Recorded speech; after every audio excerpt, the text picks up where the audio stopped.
ចិញ្ចៀនភ្ជាប់និស្ស័យបងនឹងស្រីកាន់ដៃសន្យា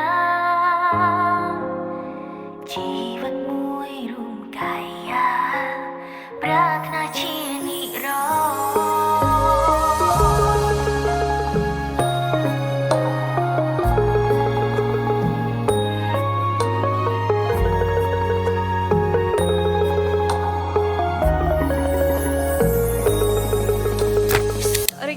រ៍ភ្ជាប់ពាក្យបង្ហាញនឹងលីណាជូនពរឲ្យបង្ហាញនឹងលីណា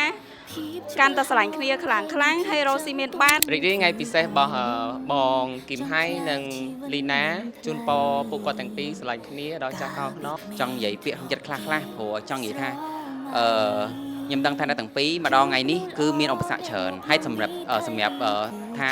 មុំតបានឆ្លងកាត់ឧបសគ្គម្ដងថ្ងៃនេះខ្ញុំដឹងថាឆ្លងកាត់បញ្ហាច្រើនហើយខ្ញុំដឹងថាអ្នកទាំងពីរគឺរឹងមាំខ្លាំងហើយអ្វីដែលខ្ញុំចង់បានគឺចង់សង្ឃឹមថាអ្នកទាំងពីរនៅថ្ងៃអនាគតកាន់តែរឹងមាំហើយនឹងខ្លាំងជាងនឹងទៀតរាល់ឧបសគ្គទាំងអស់ហើយសំខាន់ជូនពរអ្នកនរគ្នាមានក្តីសុខរហូតដល់ចាស់ជរាថ្ងៃនេះជាថ្ងៃពិសេសរបស់មិត្តភ័ក្ដិខ្ញុំលីណានិយាយទៅអត់មានអីច្រើនទេឲ្យរំភើបតែមិត្តភ័ក្ដិមានសុភមង្គលបានជួបមនុស្សល្អអញ្ចឹងណាហើយជូនពរឲ្យមិត្តភ័ក្ដិកាន់តែមានក្តីសុខហើយនឹងឆាប់មាន baby ឆាប់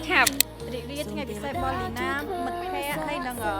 បងថៃជូនពរអ្នកទាំងពីររស់ស៊ីកាន់តែមានសុភមង្គលក្នុងគ្រួសារខ្ញុំជូនពរឲ្យបងទាំងពីរគឺមានក្តីសុខតែប៉ុណ្្នឹងប៉ុន្តែអីដែលពិសេសគឺខ្ញុំចង់និយាយទៅកាន់បងប្រុសខ្ញុំមនុស្សម្នាក់ដែលលេងពីឡុកឡងខ្ញុំតាំងតូចមកចាមានតែបងម្នាក់គាត់ដែលកដោប្អូនមកវាថាខំមកមួយគ្នាហើយខ្ញុំឃើញគាត់ពិបាកច្រើនថ្ងៃនេះគាត់ខ្វោចទីស្រោងគាត់មានគ្រួសារគាត់សប្បាយចិត្តស្លាប់គាត់ខ្លាយជាប្តីប្រពន្ធកុំបីឃ្លៀ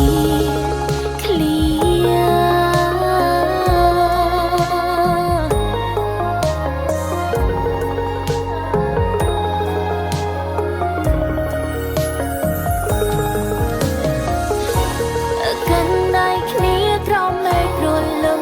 ទន្ទឹងចាំថ្ងៃថ្មី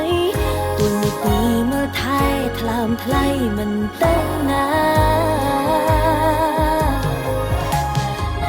ឈរនៅទីនេះជាមួយគ្នា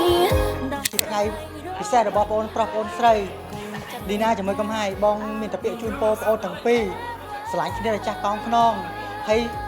ធ្វើការងារមុខរបររស់ស៊ីអ្វីគឺជោគជ័យគ្រប់ភារកិច្ចទាំងអស់ហើយនឹងពួកម៉ាក់ឲ្យរស់ស៊ីមានបានស្រឡាញ់គ្នាក៏ច្រើនមានរឿងអីក៏ដោយត្រូវចេះលើកលែងឲ្យគ្នាសុខសប្បាយឆ្នាំថ្មីកាន់តែមានសំណាងហេងអត់មានអីក្រៅពីជូនពរ anyway congratulations to both of you អរគុណដល់ម៉ាក់ប៉ាដែលយកព្រមបំពេញចិត្តកូនអិនស្បើយសូមក្តីស្នេហ៍ភ្លឺដូចក្បូនផ្កាយបំភ្លឺជីវិតដល់ត្រើយកុំបីឃ្លៀ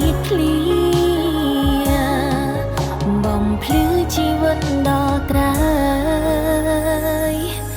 កុំបីឃ្លៀខ្